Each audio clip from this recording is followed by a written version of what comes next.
WoW Remix is coming soon. Which tank should you play? Which tank am I gonna play? I don't know. Hi, it's Llarold, and I'm gonna talk about tanks in Pandaria Timerunning, aka WoW Remix. But first, don't forget to like and subscribe. Alright, let's just start by talking about what is different for tanks in Timerunning from Dragonflight. I've already covered that in some detail in our previous video, so this should be kind of quick. Classes are the same as they are now in Dragonflight. Vengeance Demon Hunter is Vengeance Demon Hunter. And so we can look at recent tuning changes and know that those will be in effect in Timerunning. And on that note, Prot Warrior just got really huge buffs to its defenses and its damage output, which is great. And Vengeance Demon Hunter and Brewmaster Monk both got some pretty significant nerfs. Tier set bonuses and unique Dragonflight trinkets and weapons won't be available in Timerunning. Frankly, all the gear in Timerunning is kind of bland. It's boring, but that's intentional. It makes way for all of the gems that characters are able to socket into their gear to customize their character's abilities. There's also no Mythic Plus in Timerunning.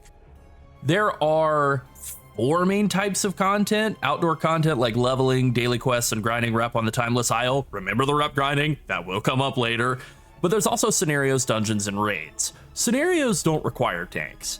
You could play one. It's fine if you do, but you don't need to. I have tanked scenarios as Windwalker, both back in Mists of Pandaria and also in the brief weekend test that they did of this game mode, and it's totally fine. And that's true for all of the outdoor leveling content as well. Why would you play Prot Warrior when you could play Fury, kill stuff faster, and be more than tanky enough to stay alive? Because of this, you probably want to take into account the DPS specs of the tank that you're playing, since you probably should play those DPS specs some of the time too. So is Windwalker Monk better and more fun for leveling than Frost DK? Of course it is. Now, dungeons only exist in 2 difficulties in Timerunning, normal and heroic. There is no Mythic Plus, there is no Mythic Plus, there are no challenge modes. So there's no timed dungeon content at all. Does this mean that people are gonna take their time and be patient and move through the dungeons slowly because they're not being rushed by a timer? No. Of course not. This is the internet. Dungeons are still going to be a speedy zoom fest, and because the difficulty is lower, they're just going to be even faster than they are in Dragonflight. Because of this, you're going to want to play a tank that can handle the task of pulling big and deal lots of AoE damage all the time, rather than needing cooldowns like Abomination Limb. You really want to be able to handle pulling big packs of enemies at once. You'll want to be able to deal big bursts of AoE damage too, and maintain threat across large groups of enemies with ease. You'll also want some AoE crowd control, and the best version of that will actually come in the form of stuns. This is something that a lot of players may not realize, especially if you started playing WoW in the last couple of expansions, but the insane proliferation of caster mobs in dungeons is actually a fairly modern problem. Obviously, there have always been caster mobs all the way back in vanilla, but having multiple important casts to kick in every single pull is really something that arose because of Mythic Plus in Legion and BFA and beyond. And that didn't exist in MoP, so you don't need Sigil of Silence and Avenger Shield to make groups be capable of clearing these dungeons on Heroic. Interrupts like Sigil of Silence and Avenger Shield are good, but regular crowd controls like Leg Sweep and Shockwave are also extremely strong, and they are arguably more generically useful in dungeons. And finally, there are raids, and in the little bit of raid testing that we were able to do on the one day of the weekend that we were able to play, we found that they were actually a lot easier than dungeons. I mean, the raid bosses really felt like training dummies. That's fine. It's a good thing for LFR bosses to be very easy. We didn't get a chance to test heroic raids. They might be pretty serious, but I really doubt it. Now, I remember MoP raids pretty well, and for the most part, they had very simple tank mechanics. There weren't many adds to crowd control or grip into melee range, and tank mechanics, you know, they were: the boss hits you with a stacking tank strike, you taunt swap every time it casts, or before it reaches 5 stacks, or something along those lines. The only real kind of fancy mechanical interaction I can remember from Mists of Pandaria was that sometimes you could clear boss debuffs by putting Blessing of Protection on the tank, or if you were playing a paladin, using Divine Shield. Honestly, not that much has changed.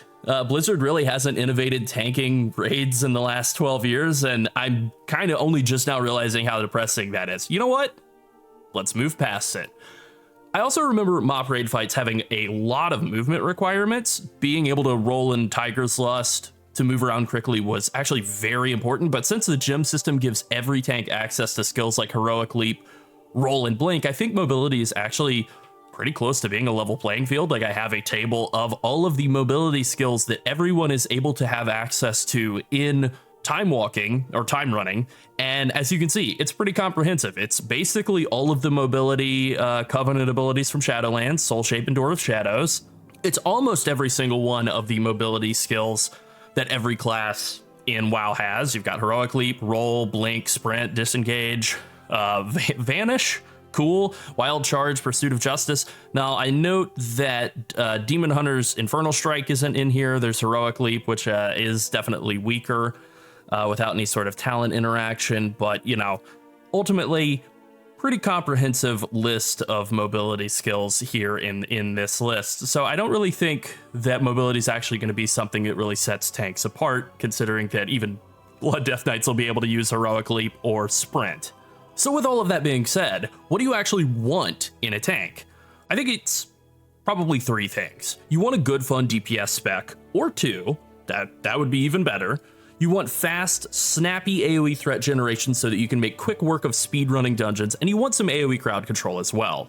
You also want to be consistently tanky in raids, and in particular, you want to be tanky on a budget. Being able to withstand a lot of damage with bad gear is a very valuable skill, and I think one class really stands out from the rest on that front.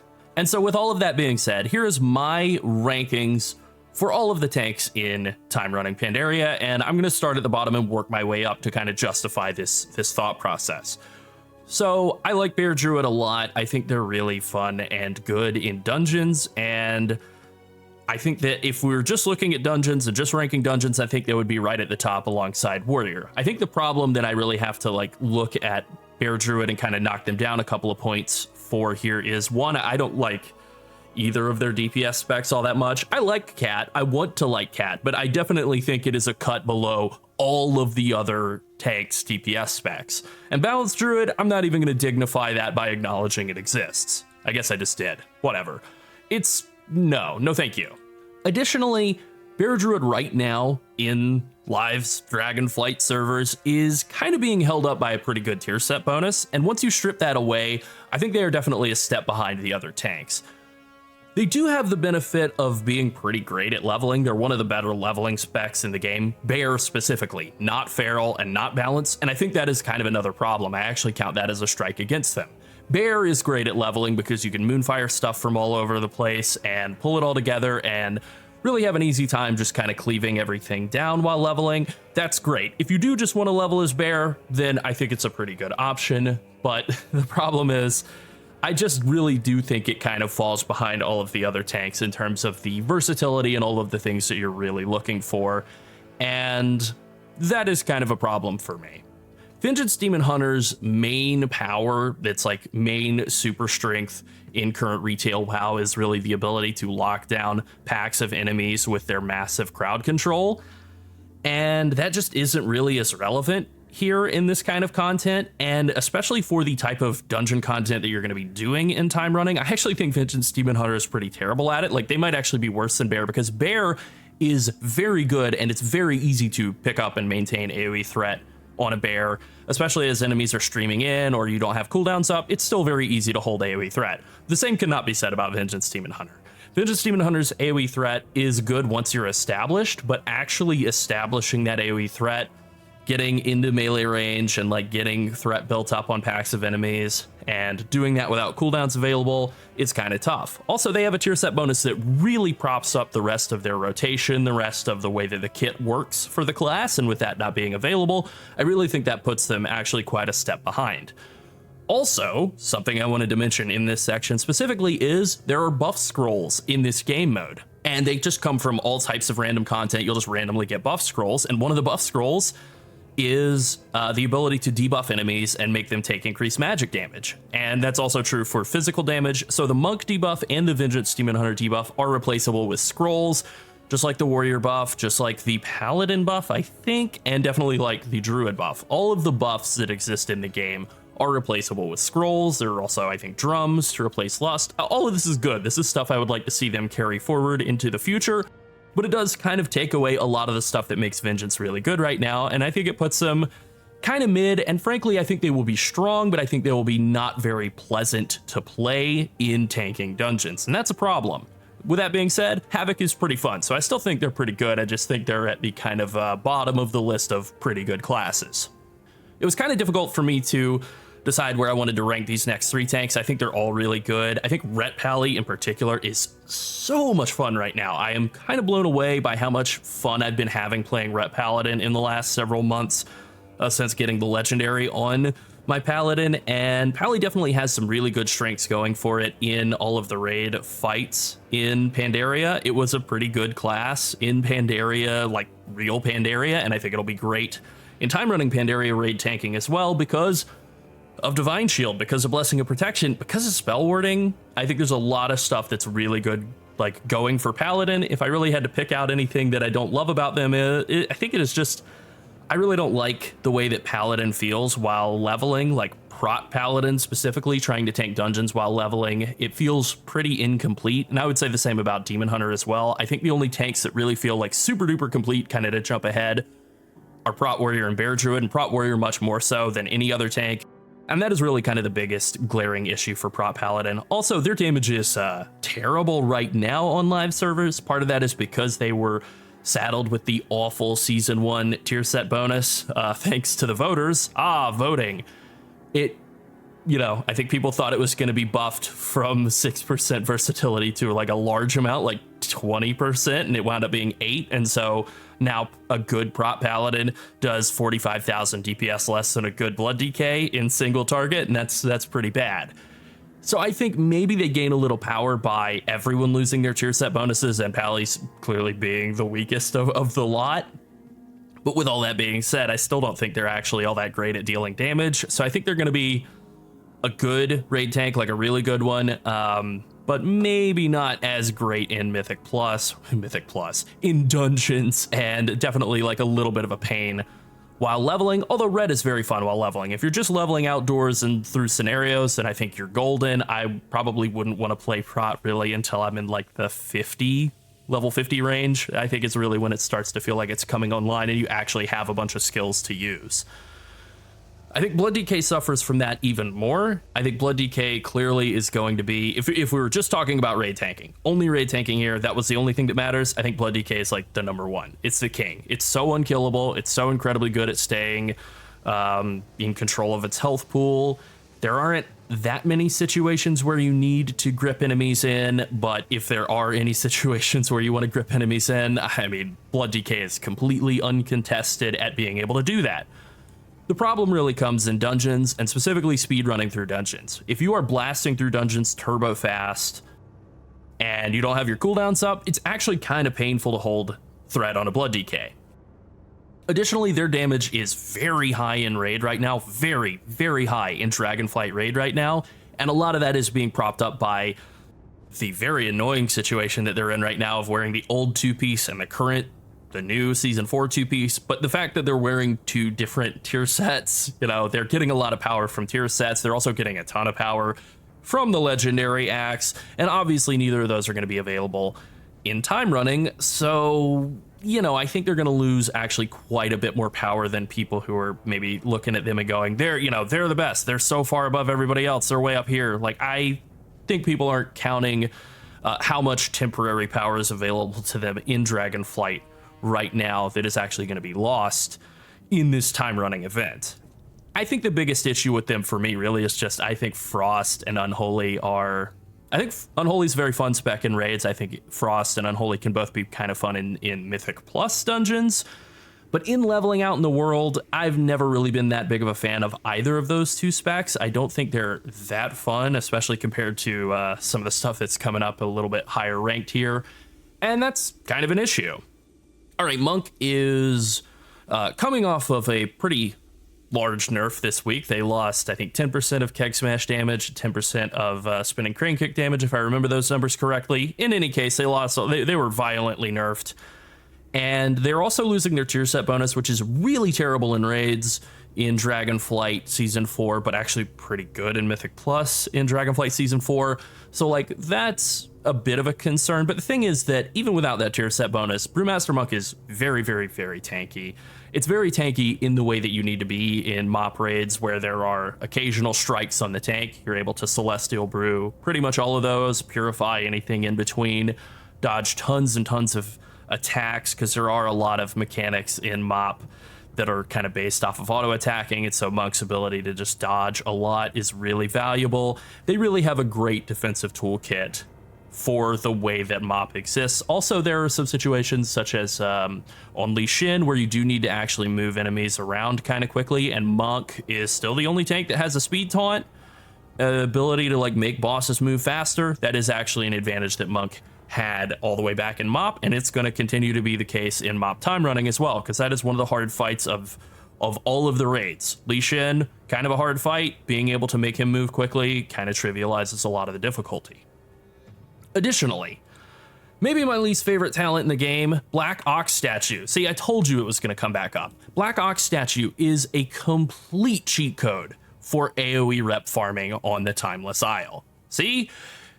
Being able to have this both as Brewmaster and Windwalker, being able to just throw this Black Ox Statue out and immediately gain threat on everything around you, freely taunt everything in, permanently establish dominance over everyone around you, and like completely trivialize so much of the frustrating rep grinding is just an incredible superpower that no other class has at all, and you have it as both Windwalker and Brewmaster Monk. So super, super strong for Brewmaster Monk in dungeons. They're really good at being able to constantly maintain AoE threat, regardless of what cooldowns are available. Really good outdoors in the world. One of the absolute best leveling specs in the game in Windwalker Monk, and one of my favorites too. It's actually fun to play, and really good in raids. There is no weakness to Brewmaster Monk, even though they are coming off the heels of a very annoying nerf. That really is just the kind of thing that knocked them from the #1 spot in my mind down to #2.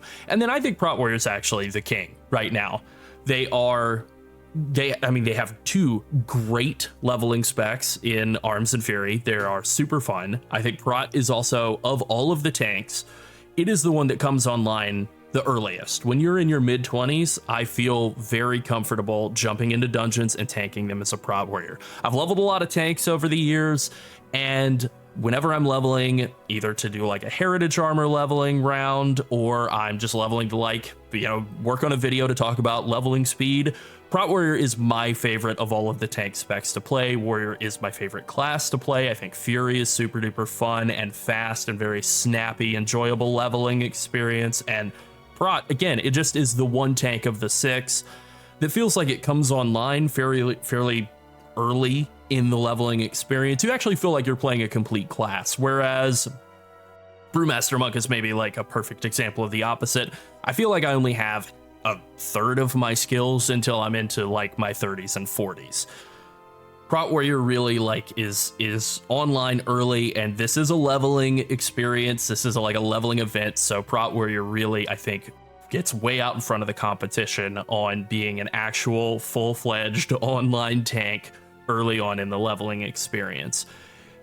It's also got, like I said, two great DPS specs that are both really fun, and I think it is pretty great in raids right now. I think it is positioned in kind of the same vein that it was in early Dragonflight, where it just has massive amounts of damage reduction. It has gotten round after round after round of buffs to the point where I actually think it's back above where it was in early Dragonflight when it was the dominant tank of the expansion.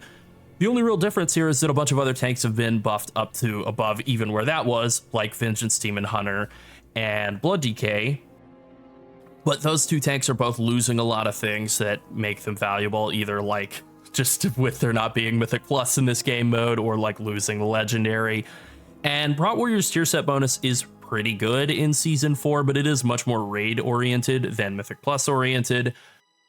And it really is just kind of burst damage, and Prot Warrior has so much burst damage that I don't think that's going to be an issue at all. So I think ultimately when you look at all of these tanks and you say like, what's the best at doing these three things you want: good DPS specs, fast, snappy AoE threat, and being consistently tanky in raids. I actually think the Prompt Warrior jumps ahead of the competition. As crazy as that is to say, I think ones that could be like more tanky in raid, like Paladin and Blood DK, kind of have some issues with the fast, snappy AoE threat generation or the good, fun DPS spec, or both. In conclusion, this is a leveling event. The point here, at least part of it, is to get players to play characters and get familiar with them in the run up to the War Within. So playing a class that you don't already know and broadening your horizons is a pretty good idea. I think that is the point here. I don't think any of these classes on this list are bad. They're all pretty great. So if one of them seems like it's more fun to you than the others, you should play it. The end. For me, I always feel like I need a bit of help figuring out what I actually think is fun, and that is the reason I made this video, really. I wanted to sit and think about what class I actually want to play in WoW Remix, and I thought it was Monk, and then I thought it was Paladin, and then DK, and then Warrior, and I kind of went all over the place. Ultimately, I think I'm happy playing Monk. It's hard to think that I, Llarold, would play something other than a Pandaren Monk in a Pandaria-themed game mode. But Warrior is looking super fun and strong, so maybe. See, here I go again. Alright, I think that about covers it. Have fun in Pandaria, and thanks for watching. Bye.